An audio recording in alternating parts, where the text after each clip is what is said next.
Bill Jones, the scientists at the heart of the row, think there is a concerted campaign to undermine their credibility.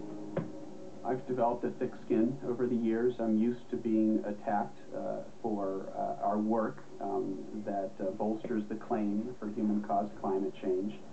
I can take it, but nonetheless, it's offensive, and I think it's an attempt to intimidate climate scientists so that they won't go on and continue to refine our understanding of this problem. The row between the two campaigns flared up in public. Here, a confrontation erupts between Green protesters and Christopher Monckton, one of the leading skeptics. You are listening now to the shouts in the background of the Hitler Youth. I will call you Hitler Youth if you ever again interrupt any meeting at which I am present. Polar bears are increasing in number and the temperature is going down, not up. The row echoed across the media. It is being put over with such vehemence that there is naturally a reaction against it. Then a scandal that deepened public suspicion of climate science, Glaciergate. The United Nations Intergovernmental Panel on Climate Change, or IPCC, should be the home of verified science. Yet they said Himalayan glaciers would probably be gone by 2035 or sooner. In fact, though melting, they'll not disappear completely for centuries. This group, so trusted on climate science, had made a serious mistake which went uncorrected for years. The misstatement on the Himalayan glaciers was a fundamental mistake that the authors that wrote the report should have not made. The peer reviewers should have copied it. So it was a failure, and it was a human failure. So just how damaged is the science behind global warming? Whether it's the fuel bill or the fate of polar bears that troubles you, let's try and sort the fact from the fantasy. Clear the fog a little. Let's go back to basics on the science of global warming. First up, where do those greenhouse gases come from which are blamed for warming the climate? To find out, I've come to meet the Rowe family. Keith, Shelley, Charlotte and Ellie.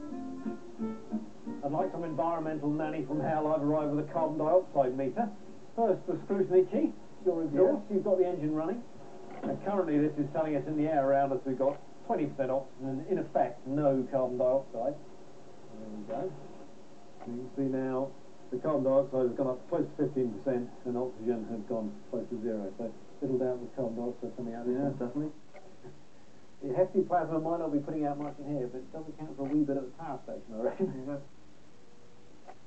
So it's another source of your greenhouse gas. Yeah, central heating. That's about 9% actually, that's not bad. It's a high efficiency boiler, so it's not long hard fitted. Well, it's not just on machines around the home that emit CO2, it's us as well. The normal level of carbon dioxide in the atmosphere is around 400 parts per million, a little bit less, and we've got up to 10,000 or so with these two here. No one here escapes our scrutiny, even Minnie, the family pet. So, just about everything from exhaust to existence emits carbon dioxide, but what do we think is the result? How certain are you that mankind is warming the planet? Certain. Certain. Would you agree with that one? I'd say unlikely. You say unlikely. A little bit of nowhere, but if it'll stick. Well, why the difference? Why are you so convinced and why are you so doubtful? Shelley? I just think with everything you hear on the news that we seem to play a part in what everybody says about global warming. And I think it's all a lot of hype, to be honest. I think it's all to do with nature and the planet naturally heating up over thousands of years and then cooling down for thousands of years. And I think we're just on that bit where it's heating up again. So, with opinions divided, I've come to London to judge the certainty of the science, and it turns out to have a long history. It was here in the basement of the Royal Institution where it was discovered that carbon dioxide is a greenhouse gas. John Tyndall did the work, and these are his very tools. He started by pumping gas from this apparatus into this tube. Heat was introduced at one end, the temperature was measured at the other. And what he discovered was that when carbon dioxide filled the tube, much more heat was absorbed than when there was just air inside. And that's the basic physics behind carbon dioxide's role in global warming.